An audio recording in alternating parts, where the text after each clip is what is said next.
Zuvuya is a force that propels synchronicity and consequently the supply from which magic bursts forth. It is a reflex of cosmic memory, the circuit through which everything comes back to itself. Through synchronicities, symbols, and metaphors, we are rearranging and forming our inner landscape to be able to grow in the fullness of being our own selves. Welcome to our podcast. In this sacred space, we share valuable knowledge, experiences, and art for the benefit of all.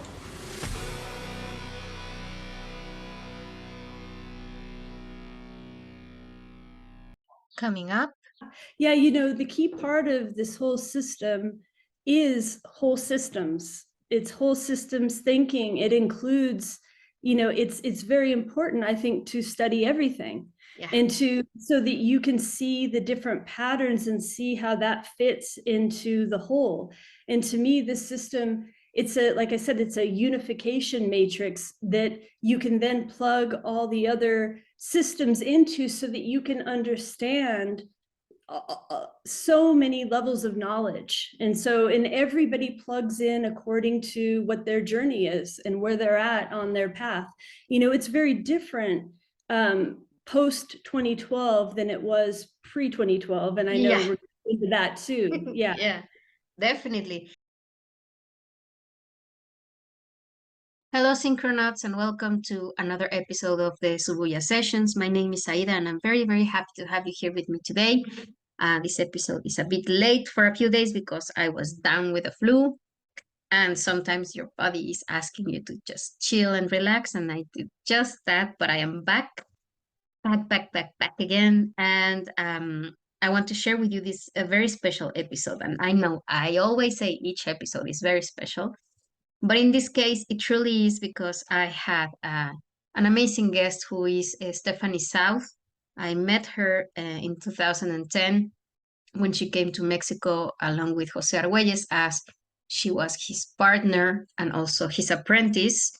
So they came over to Mexico, to Cancun, to give to be a part of a conference talking about the closing of the cycle, the infamous 21st day of December 2012, almost 10 years ago from that. And back then we were talking about what we were expecting for this very important date that was prophesied by many different cultures and peoples.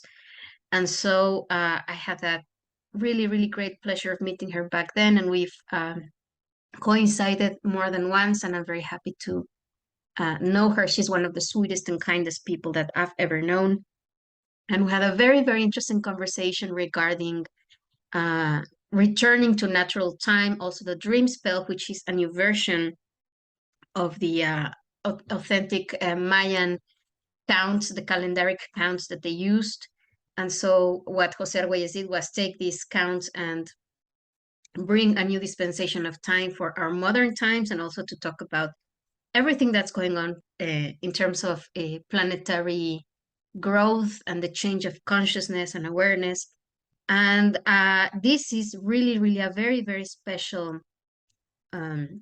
conversation because I got to ask Stephanie many questions that I've never really had the time to ask her because she's a very busy person, as you can imagine.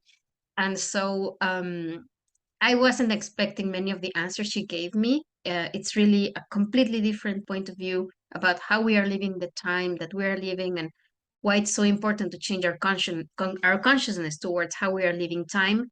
And so it really was mind-blowing for me to listen to this conversation. And I hope that you enjoy it as much as I did, and that you will find many important pearls of wisdom here.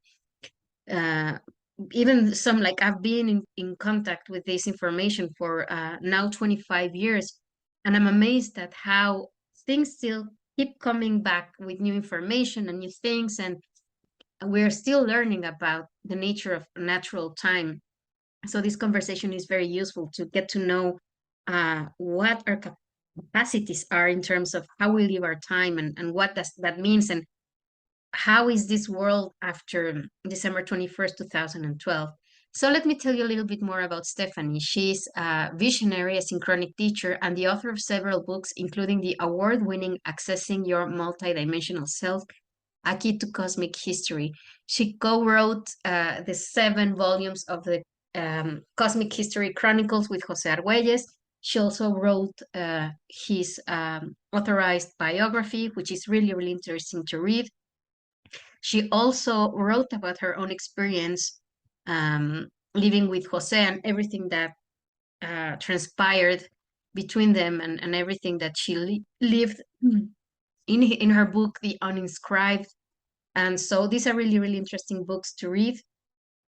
And nowadays, she is a creative director of the Foundation for the Law of Time and is currently working on the Art of Synchronicity Instructions from the Future.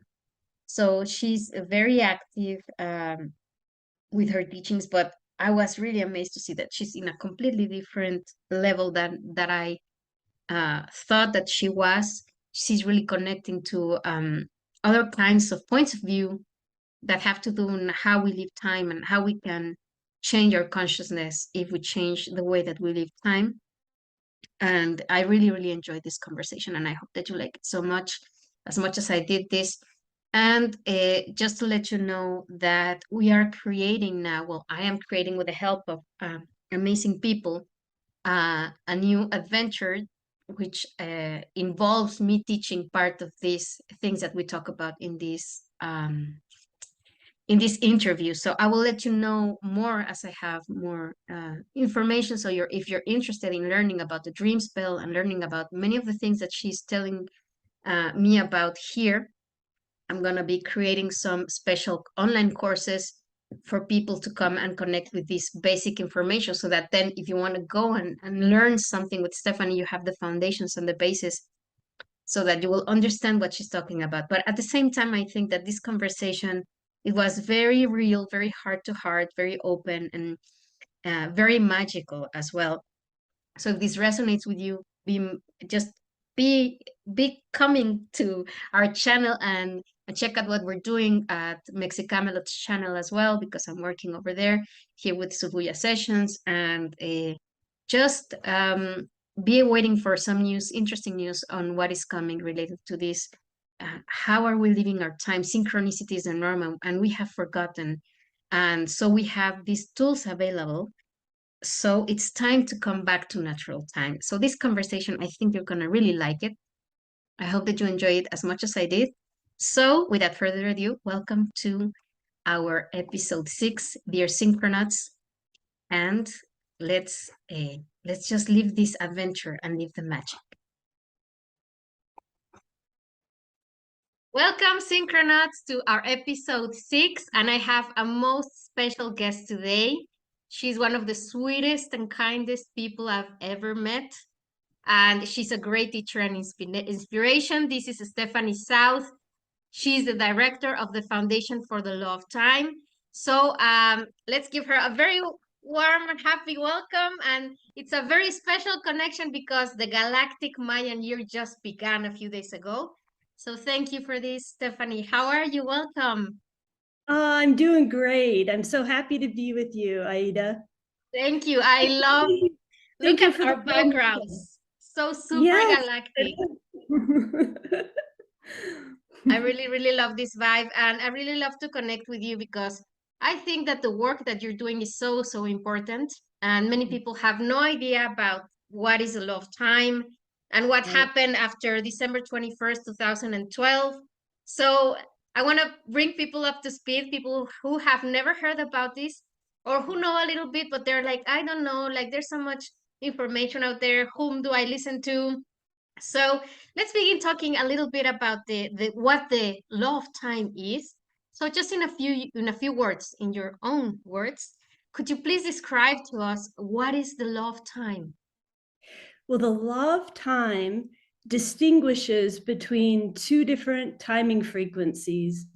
And so one of them is the 1260, the mechanical frequency, which we can say is the artificial version of reality, and then the natural timing frequency, which is 1320. So it basically just distinguishes between two different timing frequencies, which we deal with every single day. And, you know, time is about, our consciousness, and the law of time is really about reconnecting with nature and with our true essence. So why should people like come across this? Like, what's the importance? Why? Because many people, well, let me tell you something, and this might have happened to you as well with speaking with people who have no idea about the love time. But I Right. remember I was giving this conference talking about what was coming, and I asked people, what is the first measurement of natural time?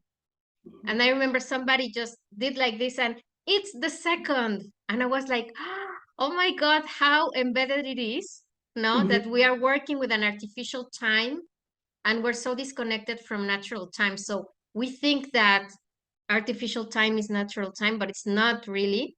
So how can people benefit from knowing the difference? What and where does this information come from also? Because many Right. people have no idea that this is what is reality in terms of time.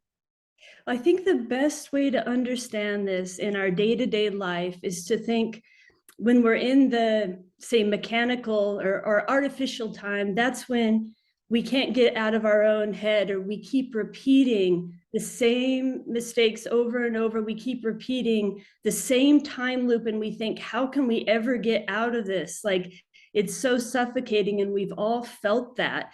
And it feels like this reality that we're in doesn't offer many solutions of how do we break out of this density that just keeps repeating the same program over and over and over. That's the 1260 frequency. Okay, so that's how we can understand it in our day-to-day. And how can we say penetrate that density so that we can have fresh perceptions come in, and fresh and remembrances about who we really are on the planet and why we've come here. So that's a little bit about how we can understand it personally. That's a good point because you have already watched the latest Matrix movie. I think we've talked a little bit about this in some email, and they're talking precisely about these time loops, no? Or not only time loops, but mind loops. Yeah. So it is true that this program or like thinking of time in terms of time is money, as you say, it doesn't really offer that many like different choices. Like, how do we get out of this? I would call it like a nightmare. This is a collective nightmare. I don't know if you feel that that's what's going on right now in the world. Yeah. Yeah. I think that most everybody's feeling that right now. Everybody that I talk to, we are in a place where it's extremely pressurized, and everything in the unconscious is up, and it's kind of like a replay of other times and other worlds where our consciousness was, say, hijacked, for lack of a better word, where we really have to stay connected to our inner essence, because there's so many distractions and so many intense frequencies that we're navigating right now. Yeah, that's a good. I love the word that you just mentioned, hijacked, because Yeah. that's precisely how it feels like the reality is hijacked, but also our minds. Because even Yeah. if you want to move in your mind from your problems or whatever is going on in the world to something more peaceful, it's like it's very hard to do that. So, Yes. and I would think, or that's at least that's my experience, that um, when you're so connected into those problems and you try to break free, you Mhm. can't. And it's all like, no, time is money. And if you're not doing something, if you're not expanding, if you're not in business, if you're not making money, then you're up to no good and you're not worthy. And so that is a real disconnection from nature, for example, because if you look at, I don't know, the birds right now or the trees or whatever, like life has gone on, even though we've been in a human crisis, nature just goes on, right? So how do you feel that we could begin starting, like how can we change in our minds in a very practical way? How can we begin this change to connecting to our true nature and who we really are? Because you're also talking not only about my here now as a human, but even past past lifetimes rather, right? Not only here on Earth. This is very interesting. Well, I think the first step is really having a strong intention to want to break out of our conditioning and to really, really sincerely want to remember a greater vision, or the greater, what I call the greater cosmic motion picture that we're all a part of, because we can get so caught up in the matrix, in the day-to-day, because it's so programmed inside of us, and there's not a lot of support for people that are waking up, or there's more and more support, but that are emerging from this old dream spell. And that's the whole point of waking up and dreaming ourselves into, say, a higher frequency, one that is more harmonious, and one where we can really become, who we really are. Yeah, so that's a good, that's what I wanted to get to actually, this amazing word dream spell, Yeah. because many people have heard about it, but they don't really know what it is, no? And so let's talk about this official beginning of everything that you're working with, because the law of time, it entails so many different kinds of information. It's so vast. It Yeah. might be a bit complicated to understand because it's not linear, it's radial. So let's go back to the basics and let's go back to the beginning. Can you tell us exactly what is the dream spell? A dream spell, what it means is it's any consensual reality. So like in this moment in time, we're creating this dream spell to hopefully wake people up to something greater. But the word dream spell first came to Jose Arguelles, Volimvotan, in a dream. And in the dream, it was the memory of, we were all interconnected and everything was whole, everyone was happy. And then something happened that shattered that harmony. And we went from one dream spell to a fragmented dream spell where all of us forgot the original purpose, who we are. And so right now we're still picking up the pieces and putting our memory back together. So the whole premise of the dream spell, the context of it, is that all of us humans are lost time travelers. Huh. who I like who that. That makes a lot of sense. Yeah. yeah, who got amnesia, so we don't completely remember, so we always feel like fragmented, or there's two parts of us. One part of us Hmm. wants to do this, and then we find that we are doing this when it's not in our best intention, and we're really fragmented. And so all of these codes, the dream spell, the 13 moon, is all about putting ourselves back together, back into wholeness, first within ourselves, with Mhm. Mother Earth, and then with each other and the planetary mind, the noosphere. So, I also like this is very interesting because well, people know my mother tongue is Spanish.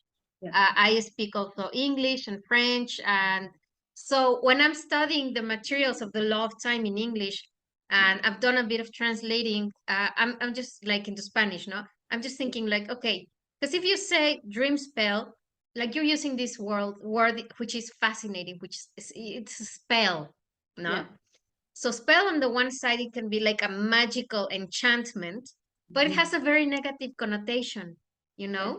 Yep. And so I was trying to find like, okay, what would bring the healing to us to a spell? And the thing is, because I've asked people who do magic, and like, okay, how do you call something that goes against a bad spell? And they say it's a good spell. It's still a spell because it might be a bit confusing for people like, okay, dream spell, and then you're talking about a spell, kind of like magic. So isn't it negative? And then I found out that no, you need like it can be a positive or a negative spell. And that happens as well with the idea of a dream spell, because a dream spell, as you say, can be we gather together to bring consciousness and awareness and good things and love. Or Yeah. on the other side, we use it to bring like a big nightmare, you Yes. know. So I was fascinated to find that on the one side, and on the other, spelling is also like the magic of writing through words and creating something new as well. So this is very interesting because I was wondering, why did Jose Arguelles call his system, the original one, a dream spell? No. And then you see that it takes a special kind of magic to break free of this spell, this dark spell that we're in this amnesia. No? What do you think about it? Yeah, I think several things. The first thing is that it came in a dream. The word actually came through in a dream, and and I'm all about following the inner dream. Number two, you bring up a really good point, because words are so loaded right now. Like, words can mean so many things to so many different people, and that's why in this system it's actually mathematics at its root. Okay, it's actually, we're evolving into kind of more telepathy, because words, especially right now on our planet, words can be so weaponized or so loaded that people will turn off if it's the wrong word. But how we can imagine this, though, is that, how I see it is that this planet is under a hypnosis. Most people are under a spell of the time is money, or the whole system, which most people are not happy. This isn't a happy spell. So he talked about breaking the old dream spell, the dream spell of history that keeps us enslaved to the unconscious, really enslaved to our unconscious and our conditioned habits. So we replace, I guess, a lower spell with a higher one of harmony to benefit all sentient beings. And so that's how we could see it. But if somebody has an issue with the word, don't use the word. Replace it with a vibration that you vibrate with. And so nothing is written in stone, if you will. Yeah, that's something that I really love about everything that you're teaching. And also, Jose himself said it before he transcended. He said, I've already delivered the information. It's up to each and every one of the people who receive it to be responsible with it and do what they have to do with it.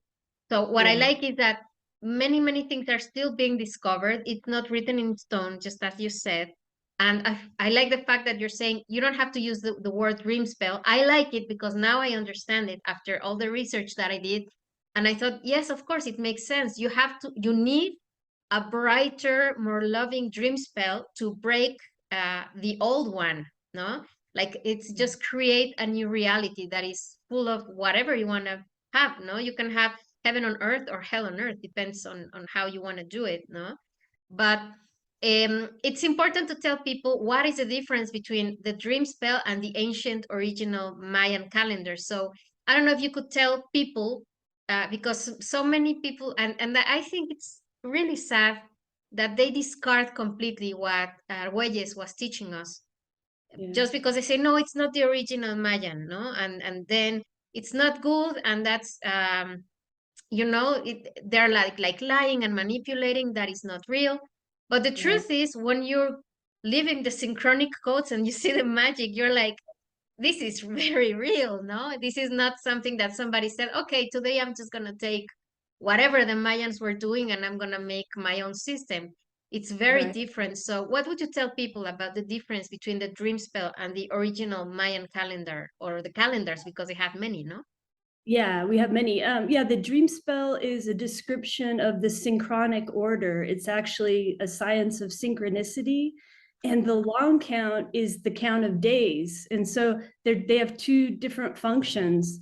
But the dream spell, or the 13 moon, 28 day, the whole purpose of it is to serve as a unification matrix. So you can still follow the long count and all of the other sacred calendars simultaneously. The problem with the human mind is it's so fragmented and so separate that this is meant to unify us, not to separate us. But what I've come to realize is everyone's on their own journey, and whatever they need to do or follow or do, I'm not here to convince anyone of anything other than to share the magic of what I experience with it, and many others do, because it's actually a frame of time, the dream spell, that opens us into a whole other knowledge base that we didn't even know existed before. And I think that this planet, we really need more play and imagination also in people people are so serious and rigid and this is the right way. Also, the dream spell, it's galactic. It's not, it's supposed to lift us above all of the fighting of traditions and systems and religions and all of that, and in the memory that we're all cosmic beings. And this lifts up no matter what spacesuit we were born in, what our gender is, it's all, everybody's welcome in the greater, galactic time councils, Exactly. so everybody. Yeah, that's what I love about this camp. It's so inclusive. Yeah. Although I must say that in my experience, I've had people who follow the dream spell, and I tell them, "Oh, no, I'm studying astrology, or I'm studying even the long count or whatever," and they're like, "Ah, "You're a traitor. Why are you doing that?" Like even there's some people who are very I don't know what word to use, traditionalist in a way, which like it's okay. Like everybody can follow their own path, as you're saying. But for me, the main lesson from the law of time is we can unify because these are different phases of reality. So you're going to look at reality from the point of view of the dream spell on the one side, but then also maybe from the Mayan calendar, the long count, or maybe from the Chinese calendar, or maybe from the Jewish calendar, or maybe from, I don't know, from Kabbalah, from astrology, from Reiki, all of these different traditions. And we're all talking about the same reality, but there are different like focus or different points of view. And it doesn't mean that one cancels the other. It's rather that we're all just coming together in this galactic round table, as I like to call it, Yeah. and just sharing our different perspectives to enrich everybody's life. And I really love that it's so inclusive. When you get to know the right stream of information related to the dream spell, you know that, hey, everybody's welcome. This is a galactic party, and if you want to come along, like there's space for anybody who wants to join us, right? Yeah. Yeah. The key part of this whole system is whole systems. It's whole systems thinking. It includes, it's very important, I think, to study everything. Yeah. And so that you can see the different patterns and see how that fits into the whole.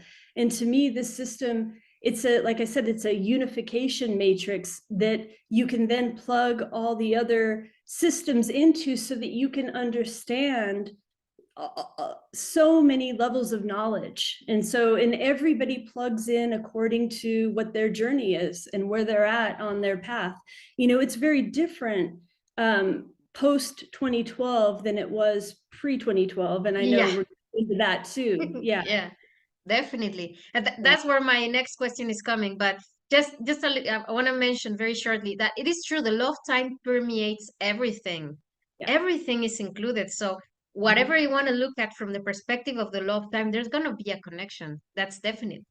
But it is true how we used to live, because I've been in touch with this information for 25 years on and off, but like I've seen it evolve and change, and all the new information that both Jose and you brought forth, especially in the last years when he was alive. I mean, it's like mind blowing. Everything that you guys brought forth, it was amazing. But because there was this big buzz before December 21st, 2012, like everybody's like, oh, the world is gonna end, and then what are we gonna do? And everybody was freaking out. No, we have to follow the Mayan calendar. And the truth is, whatever people might think of Jose Arguelles, because of him, like he put in focus the Mayan culture, and not only the Mayan culture, but many other traditional cultures from the Americas and even other parts of the world. So we have to thank him for that. But now, because the date passed and they said like, nothing happened. They said that the world would end, nothing happened, no? So now people are wondering like, and that's why a lot of people say, I'm not interested in the dream spell. It was lying, nothing happened. What's the use? The date that they were talking about, it's already passed. And there's nothing further from the truth, no, in my perspective. So I don't know if you want to tell us a little bit about that. Like how how do we live the dream spell after 2012? Like what are the applications right now? Two things, just to clarify that 2012, what he had put forth is a shift of consciousness. He never said the world was going to end. That was all Hollywood and all of what got created around it. And it was a that he was given in the 1970s, and it really was the completion of a cycle. So when one cycle ends, another cycle is born, but that next cycle is really according to the consciousness of the people. And so in the attitudes that the people kind of hold, in a sense, for myself, I know that I went through quantum shifts in my consciousness during that time. Some people didn't experience it. All depends on where you're at on your inner path and what you're attuned to. And, and it depends on so many different factors. And so, what he put forth is an alternative of returning to nature, to the cycles of nature, returning back to our essence, instead of going toward an artificial intelligence hive mind, which is accelerating rapidly right now. And so he did all he could to put forth the messages that this other path does exist and still exists and will always exist, because it's the path of our essence and of nature. And so, okay, so then we'll get into post 2012. What is all of this knowledge now?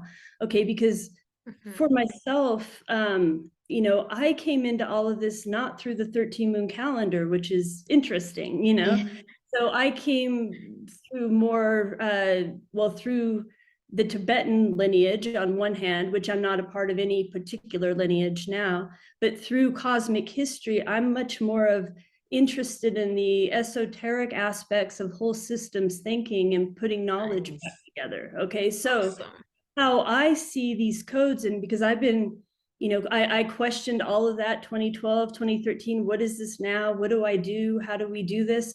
And what I have experienced so profoundly is that these codes are the inner technology that when we learn how to turn them on, we become like the live streaming internet, where we can direct our consciousness toward any subject or anything and receive directly the downloads. We won't need books or even far in the future machines. From the far future, the machines are like a dinosaur technology for what we've already become. And so we have to start thinking bigger. And so all of this knowledge, it's far more than a calendar. With the cosmic history chronicles, the synchronotron, all of it, it's an absolutely new knowledge base to show us how to operate in the new time, which is coming. But right now we're still in the process of purification and disclosure, where people have to really study and research and learn how the planet is really run. They can't be naive and just think, oh, just a shift's going to happen and I don't have to do anything. We're co-participating in our evolution. So you can't skip the steps and just expect, oh, a consciousness shift. I mean, it could happen like that, but I no longer, I feel it's more of a in response to the inner work that the collective is doing. Yeah, it has to be a more active participation, definitely. And I just remember so much because everybody was like, oh, the ships are coming for us, no? Like they're gonna come and save us. And then it didn't happen. And some people were like, what's happening? No? It's just that things will not fall into our laps. We have to do the work, definitely. But these tools, they're making sure that we achieve a new consciousness. And also for me, it's helping me connect with the quantum world, the quantum field of possibility. Because when you're thinking about linear time, then you have no option, but it's like you're going from A to B. But when you see that time is radial, and then there are these different multiverses and timelines and so many things, you're like, hey, we can create something very interesting and new. And we can leave behind the narrative of not only time is money, but that things are this way and you can't change them. It's quite the opposite. It's like, no, we can change them, but in order to change them, we have to change our minds. And the first step to change our mind is to change our time, which is what Jose was saying from the very beginning, right? That's absolutely, that's it. That's absolutely it, the changing of our minds. I think there's a Bible quote, what is it? Be ye renewed by the renewing of your mind. So as we change our mind, we see a different world, and we can expand this isn't the only world. People are so addicted to just the third dimension. Yeah. It's an addiction, Yeah, of course. thinking that this is the only, reality, when what Mm, we are, it is so vast, and we've barely even tapped our dormant power, which is our inheritance of our all the superpowers. Why all these superhero movies are so popular is because they represent our forgotten powers, in a sense that, the human feels so disempowered at this time. yeah. But the only empowerment comes from reconnecting back to the source, or the great galactic intelligence. Exactly. Yes, Yeah. remembering who we are, but if we're Yeah. under this amnesia, then it's very easy to just get lost. And as you say, no, this is the only reality I know, and that's it. And that's also why many people are afraid even of death, which is a topic that comes up a lot in many things that you share. Yeah. And so it's very interesting. Other thing that is also activated through the use of the synchronic codes is precisely these synchronicities, no? So Yeah. you activate telepathy, deja vus, I mean, that happens to me a lot also, like kind of premonitory dreams, like we start entering the realm of the unknown or the Yeah. paranormal even. But that is part of entering these other realms of reality, which is not only the third dimension. We have other, like time is not the third dimension. So when we start moving from a 3D to other, like it can be a bit scary, but at the same time it's very, very magical.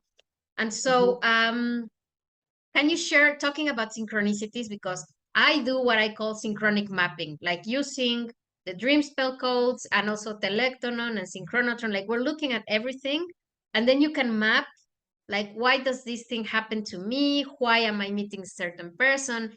And you don't plan it, and you see how everything is perfectly timed. No, Yeah. even the hardest moments in your life, like everything makes sense when you start looking at this synchronic mapping. So I've shared many of my own with some students, with people that I know, but I would like to know, what is the wildest or craziest synchronicity you've experienced through the use of this synchronic language of number and time? Oh my gosh, the wildest. Or the The, craziest, or it's the kind one of that has been the okay. most relevant for Okay. you? Well, the one that I feel is the most significant and relevant is Mhm, that Jose Arguelles mhm, Voluntoton passed away exactly 1,328 years since the passing of the great Pakal in mhm. Palenque. So it was 1328. It was, and he promoted the 13 moon 28-day calendar, and he passed away precisely at the 1328 point. So that's one, but the synchronicities are just the norm now. They're supposed to be normal, and there's so many of them every day that I almost stopped keeping track. But what you said, which is really significant, is that this whole system, it really is to map the patterns behind our third dimensional events. And Yeah, when we start decoding things, the people in our lives we can decode, the yeah. significant events, we begin to get new, deeper perceptions of what it all means, and why this person was put into our life, or why this event happened. It opens up something in our mind that then we begin to receive new perceptions that makes life more magical and more meaningful.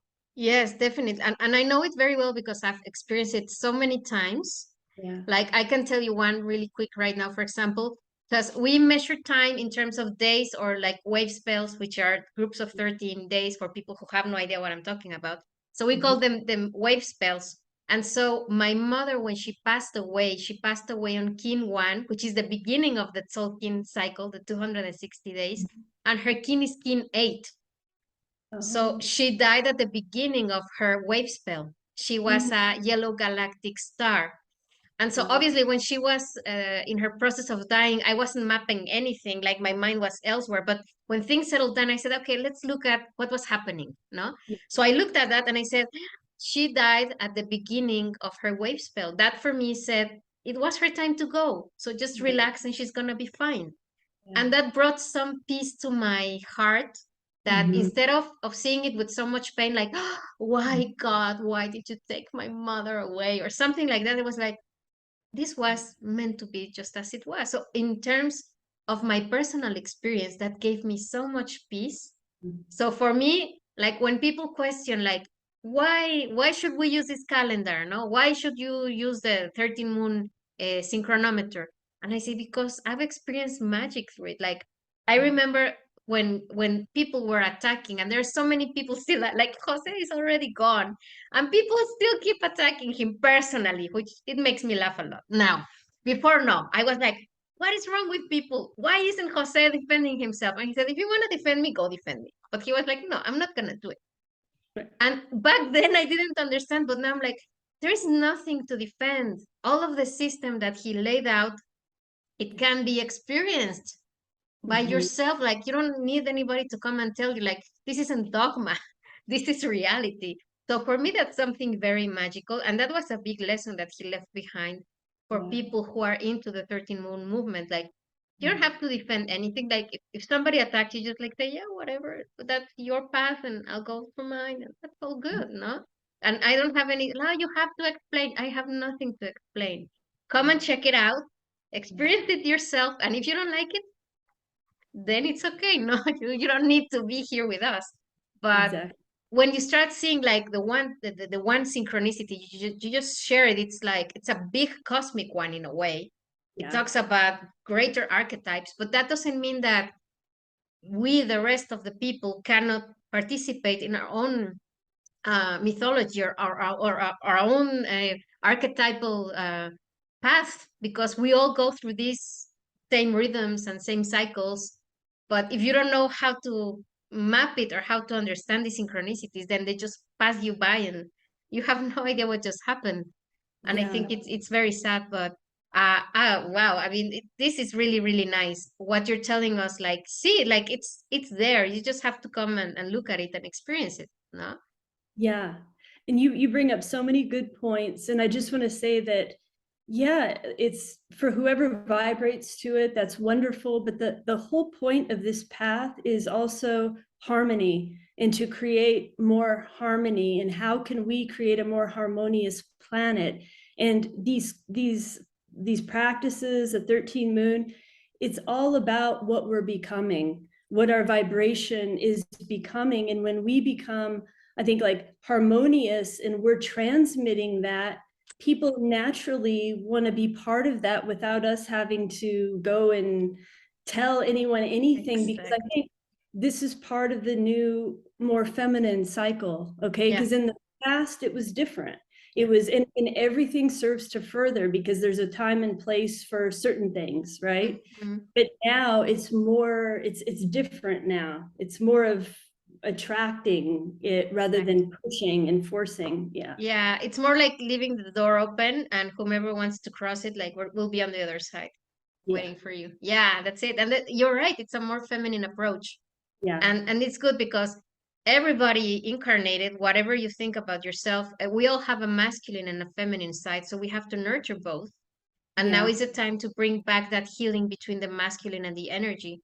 And I think that using the synchronometer and the 13 moon calendar, definitely it helps us to bring that peace and balance between the feminine and the masculine, because it's both there in our own psyches, in our bodies. So it's really really really good.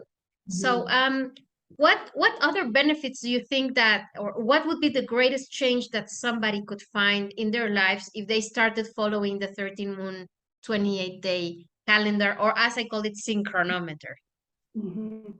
Well, what I love about it is it gives you a new lens to view the world events and what's playing out on the planet and in our personal lives. So it gives you new perceptions. And I think the highest benefit, when I'm remembering when I first came into it, was that I felt like for so long I couldn't get out of my own time loops, going like this.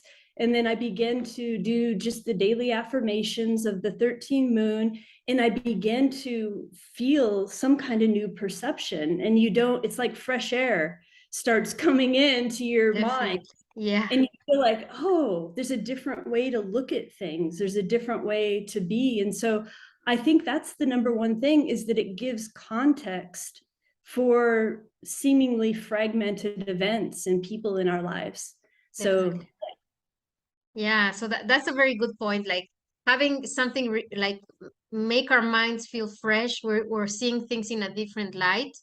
We're not just thinking about time is money and we have to work and you have to make the money, but take a moment to say, okay, what is today's energy? What is this happening? Because we use the archetype of the monkey, no? So for example, today we are recording this on a human day, but yesterday was a monkey day.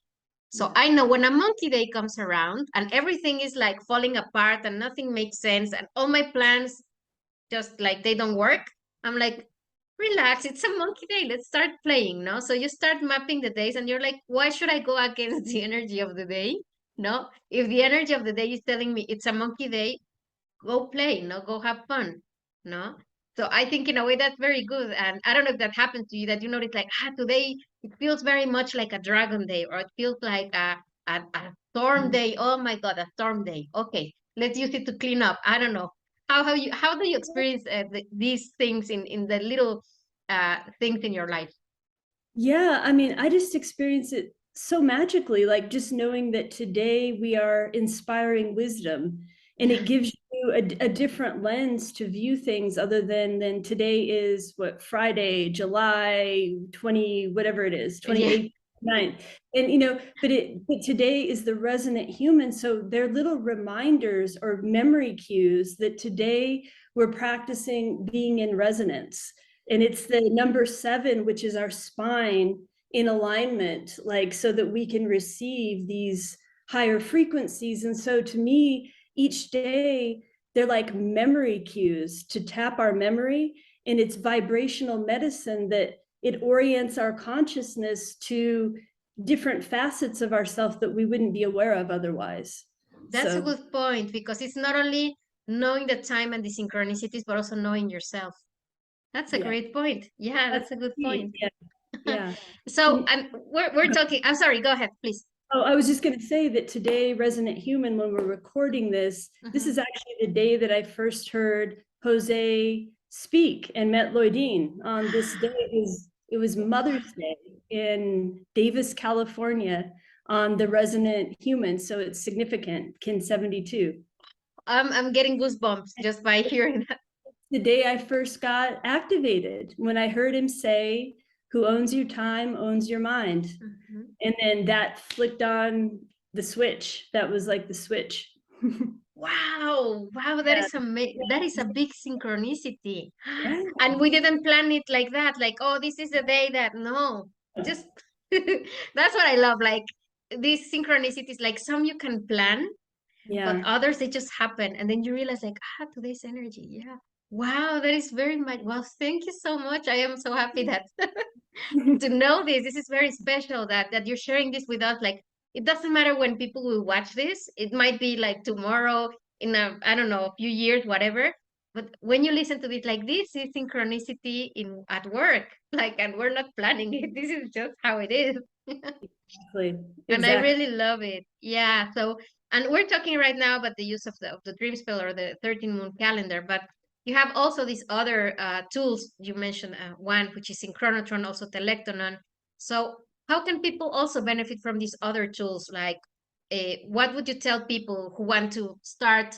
Because they're listening to us and they're saying, I want to know more. What else awaits for me? What would you tell them? I love it. Um, well, that it's so vast, and to start one step at a time, but to know, I want to say that with the Telectonon, Prophecy of Pakal Votan, how that's can be practically applied, or how we, can understand it, is that, it points out 4 key factors that we're on the planet to overcome, which is death fear that's related to Mars. Okay, and that's what's like all 4 of these that are pointed out in the Telectonon prophecy are what all the news stories are about. Okay, they're either about death fear to do with Mars, whether that's like war or guns or killing or virus or anything that makes people afraid. Okay, death fear, Mars, we have to overcome. Sex crimes, the lower use of the sexuality, which is connected to Maldek, which is the asteroid belt. Okay, so we're here to overcome death, sex, money in the monetary system, which connects to Saturn, and also to false spirituality or just false pretenses of religious figures, and that's Jupiter. So the Telechon prophecy says that every 28 days, we consciously are working to overcome and redeem those 4 factors in our own life and on the planet. So it gives us a lens in which to move through our life in a meaningful way. Wow. Wow, nobody had explained that to me, so I'm gonna start doing that because I move the little pieces on the board every day. But this is really interesting. It's not only that you are helping, and also this is connected with Regina, and you've known about Regina here in Mexico, this archetype of Regina. And she used to do these walking kind of meditations, and she would walk through these paths in Mexico City, trying to clean or cleanse the energy in these like ley lines. And so how I see it is when we're moving the pieces in the telectonon as well, because Maldek was destroyed, we're trying to redeem that energy. Like we're doing spacewalks from our very own telectron boards. So we're not really having to go out, but when we move the pieces, we're starting to regenerate energetically, because obviously the planet has been destroyed in the 3D, but we energetically we're moving the pieces, and we're helping also bring back healing into that. Yeah. So I think that this is interesting. It's not only healing about the destruction of Maldek, but these 4 aspects that are so imbued in our psyche, and Yes. we're not aware of that. So this is really good. So people, if you are listening to us and you're already working with the telectonon, remember to do this.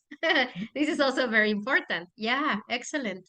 And what Yeah. about synchronotron? Well, the synchronotron, all of this knowledge from Dreamspell to synchronotron came through a 20-year window. So it was like a time release where you would get the next step. And like I said, it's all inner technology or putting ourselves back together. So the synchronotron, that's a big one, but we could see it very simply as the mothership that contains all of the other codes. Okay, so it's like the big master, I don't know what you want to call it, nano chip or whatever, the big like computer chip, for lack of better words, that contains the 13 moons, the telecton, all of it came from that, but it was sent backward in time, one step at a time. Like first the dream of the dream spell, and then then you follow the next step, then the 13 moons, and then the telectonon. So it was like climbing the stairway to heaven or putting yourself back together. But the synchronotron contains the whole, all of the new knowledge is contained within that. So that's the easiest way to explain it without getting too technical. Yeah, yes, because it's so like you have to work with many numbers. We have this study group, and it took us a while to like figure out like, okay, where do we start? Because Yeah. it's so complex, but it's so beautiful at the same time. It makes sense, like begin with the basics, no? Go from Dreamspell to Telectonon, and then move on to Synchronotron, because if not, then yeah, it's a bit complicated. But it also activates telepathy very much as well, right?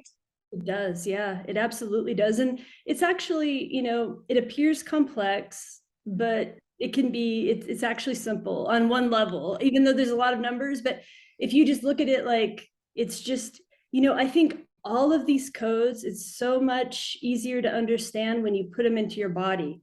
They have to be embodied. You have to locate this in and turn it on in your body so that you're connected to it and are embodying the knowledge, rather than all these numbers are floating around out here and I have no idea what to do with all this. Yeah, Like, exactly.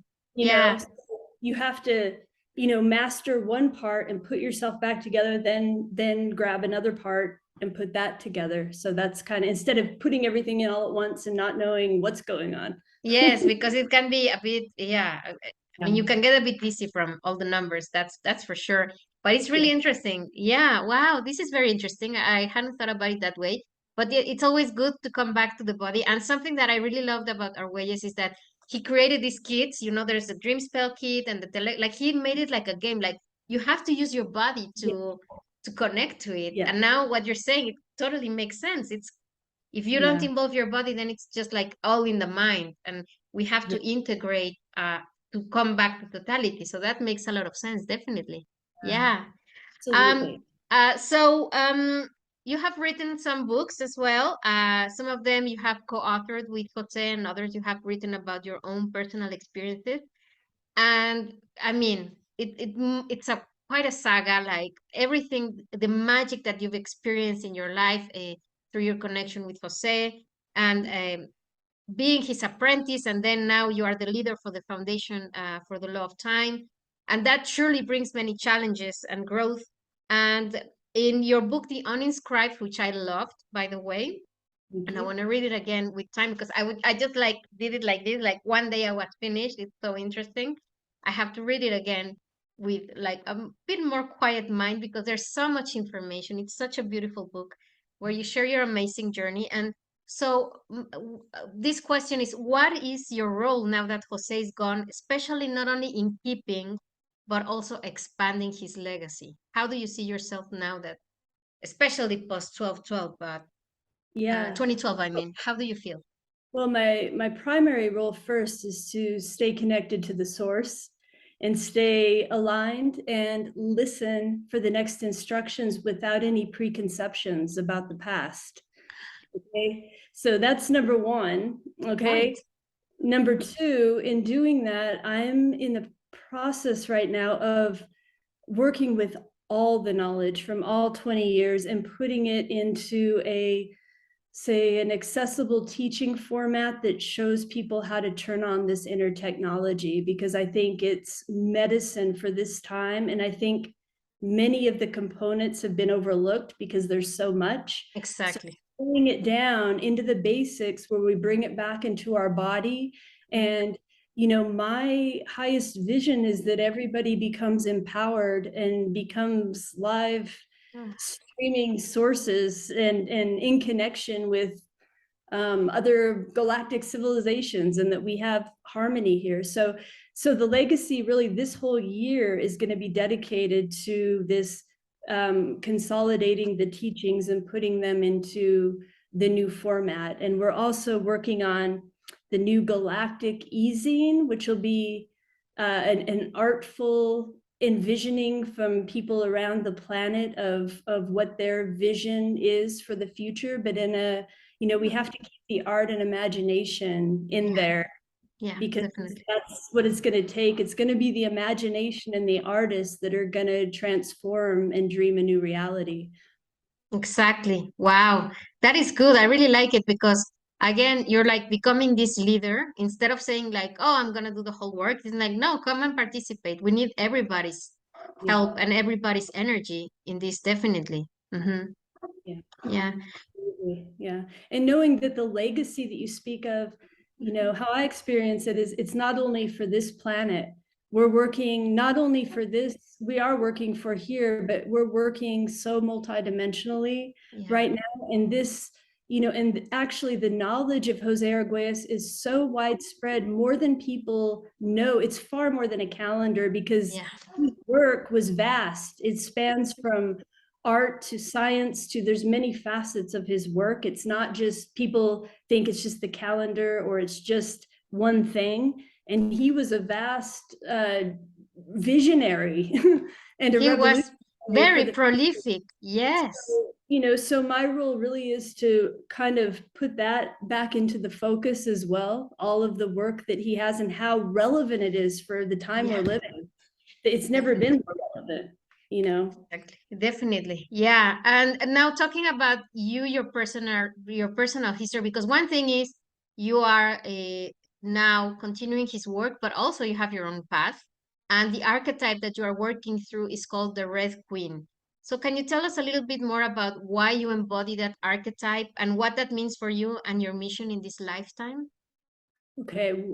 Well, first of all, I don't identify with anything or anything ultimately. Let's just Ah, good. I like start that with that. answer. Okay. Start with that. It was only through following the inner dream that I was led to this Pakavotan, to the Red Queen. I never set out to, I'm not really interested in being anyone or doing anything in that matter. But however, the Red Queen archetype represents to me the anonymous feminine that's receptive, that's here, and it can be embodied in, you know, in whoever is open and receptive to the clean slate. It's the uninscribed. It's like what happens after this whole mess on the planet sort of erases, and then we're ready to paint some new pictures onto the canvas. Yeah. Okay, so in a way, the Red Queen, because when it was discovered, as you know, the Temple of Inscriptions that was next to the Tomb of the Red Queen of Pacalbotron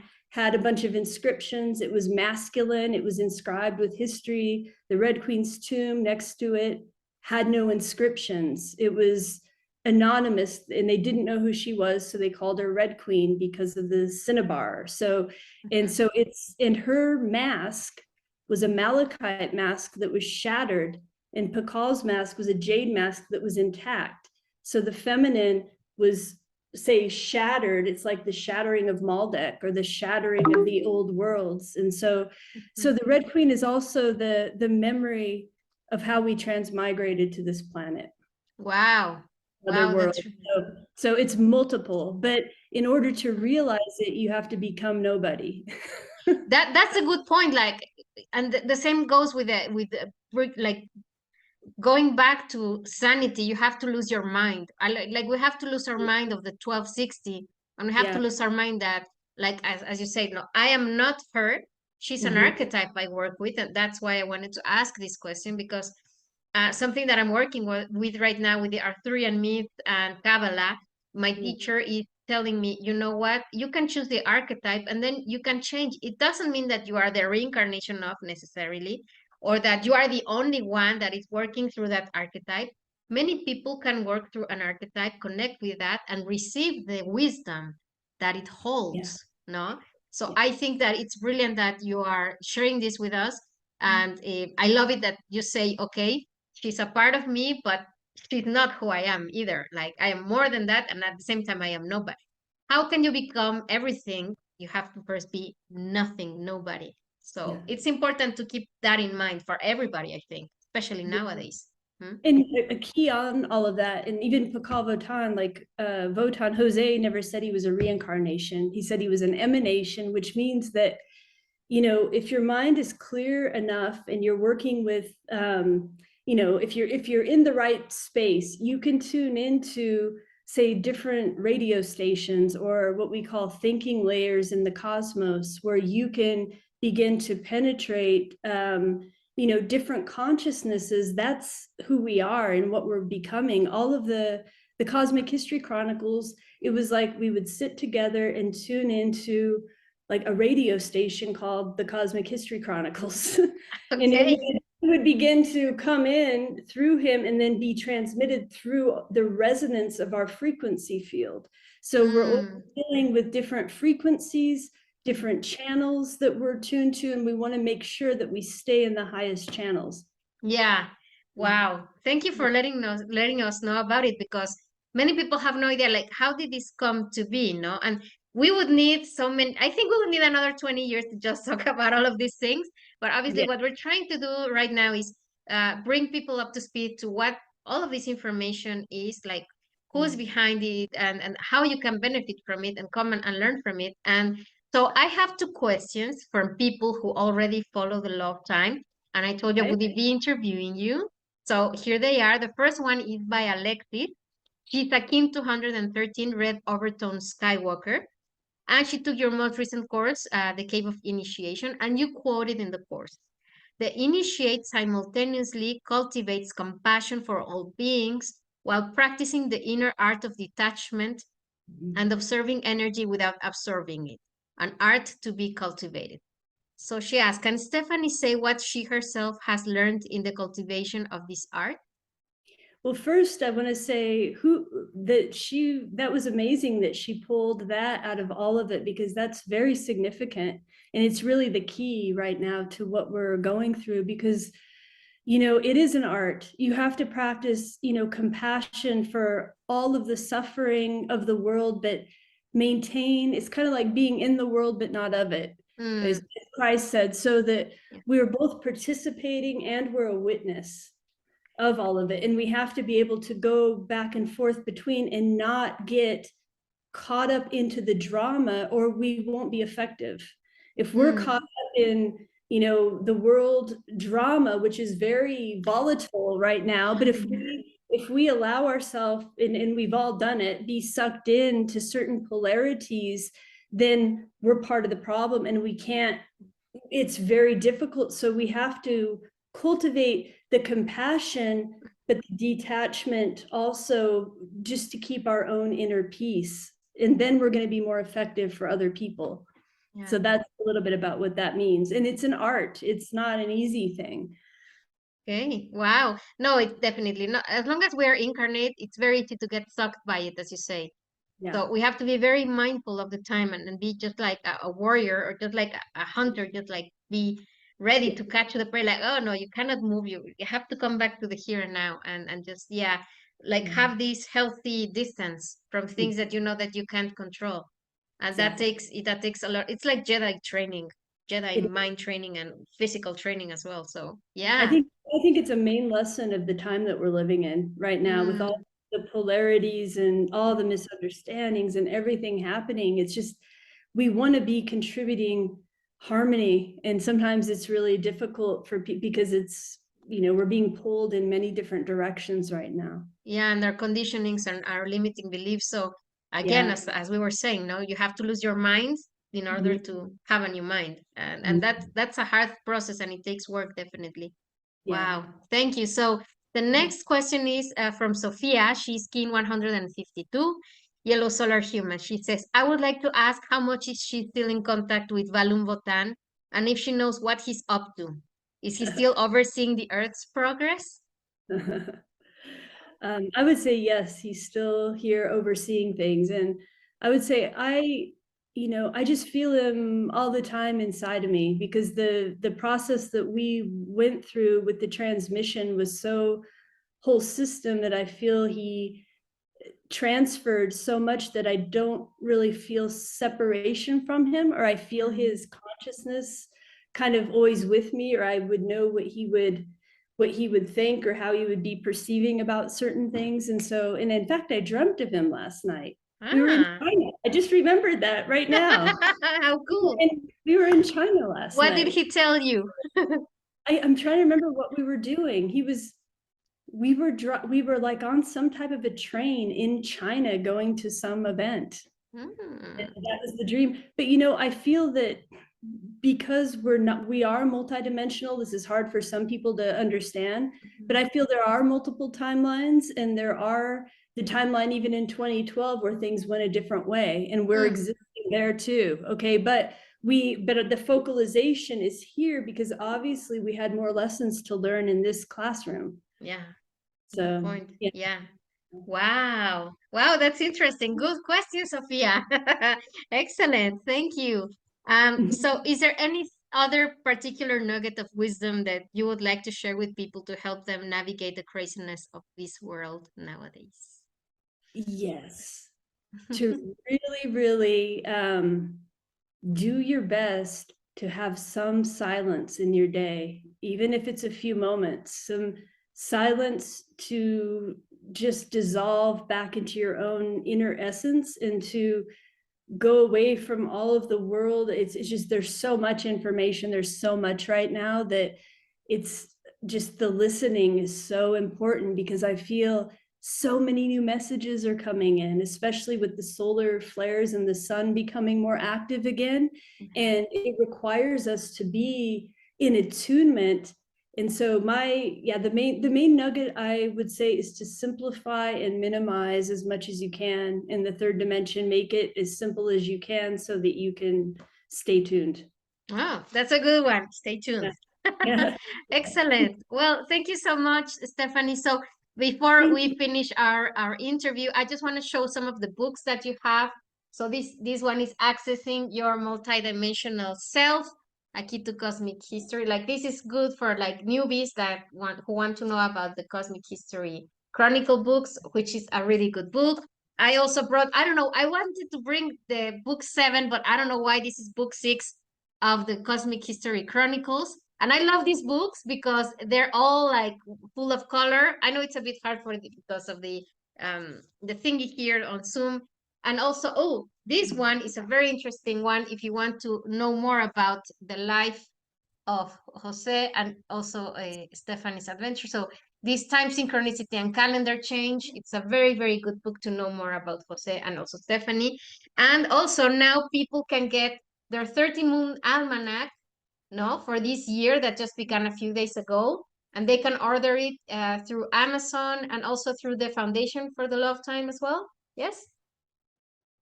Mm-hmm. Yep. And do you have an upcoming book as well? Would you like to tell us a little bit about it? Oh, yes, yes. It's called Terma of the Red Queen. It's a visual, it's an art book of original drawings by Volum Votan, Jose Arguelles, it's all of the drawings are depict it's like a Mayan codex that depicts the initiation from one world system to another. So it's a visual. There's not much text in it. So but we're just doing a limited edition right now, and it's quite expensive at the moment just because it's so the printing costs are so much at the moment. So, we're going to do the limited edition, and then hopefully we'll make it available in other languages at a lesser cost. Okay, so are there any other upcoming activities for the Foundation for the Love Time that you would like to share with us? We'll be doing ongoing, I'm sure, online courses. And like I said, this year I'm dedicating to kind of consolidating and creating a new curriculum for the education.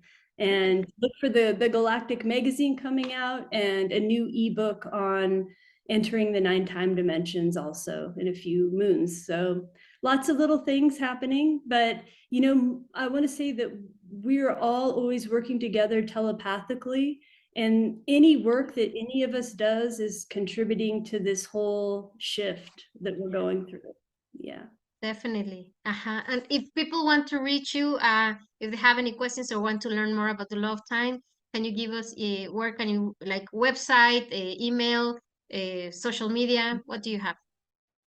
They can go to the best place to send an email is info@lovetime.org. And the website is www.lovetime.org. And my blog is 1320 Frequency Shift. Maybe you can just post those links there. Yes, definitely. And then I have an Instagram, Living Time Science Instagram. So we'll just post them. Oh, okay. I have to follow you because I didn't know that you guys had an Instagram account. So that's really good to know. Yeah. Excellent. Thank you so much. Well, there is so much more that we could talk about.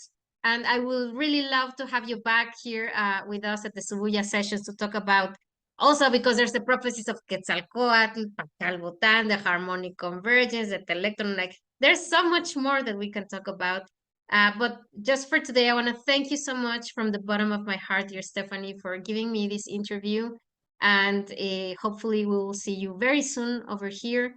And we wish you the best of luck and success in everything that's coming along. And I don't know if there's anything else that you would like to add before we say goodbye. I would say just love. Remember the love. Excellent. Well, you heard that. You heard that, Synchronauts? Let's fill ourselves with love and let's connect telepathically. Thank you so much, dear Stephanie. Thank you, Synchronauts. And we'll see each other very soon. Take care. Bye-bye.